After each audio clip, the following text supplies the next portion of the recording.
শিক্ষার্থীরা তোমরা সবাই ঘুরে দিয়ে লক্ষ্য করো, দেখো খালিঘরের সংখ্যাগুলো নির্ণয় করি।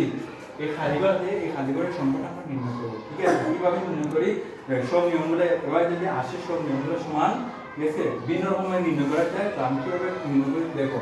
যদি একবার সমান চিহ্ন মাঝে থাকে তাহলে বালি কিনবো, ঠিক আছে? কাজটা হয় গুণ করে নেবো, আর গুণ করে নেবো এটার সাথে খালিঘর, এটার সাথে এটা, ঠিক আছে?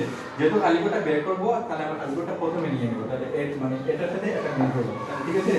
প্রথমে দেখো 12 খালিঘর গুণ 12, ঠিক আছে? বা 12 গুণ খালিঘর, যেকোনো একটা দিতে হবে, ঠিক আছে?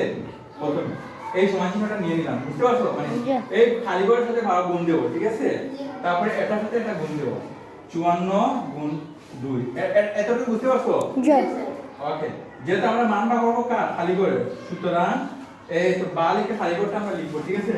লিখে কি করবো দেখো, এবার একদম সহজ, সমান চিহ্ন দিয়ে দেবো, তারপরে এটা যা আছে তা লিখে নেবো, 54 গুণ 2, আর এটাতে গুণ তাহলে ভাগ হয়ে যাবে, 12, বুঝতে পারছো?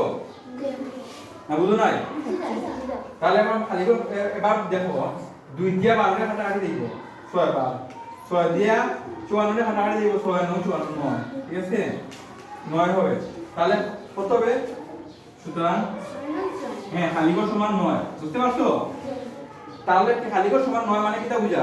খালিঘরের মান 9, ঠিক আছে? তার বার লিখতে পারি, সুতরাং লিখবো আমরা 12 54 সমান 2, আর খালিঘরে বসবে 9, বুঝতে পারছো তোমরা? এই তো সহজ না? একদম সহজ, ঠিক আছে? ওকে, তো যদি বুঝে থাকো তাহলে তোমাদেরকে অনেক অনেক ধন্যবাদ।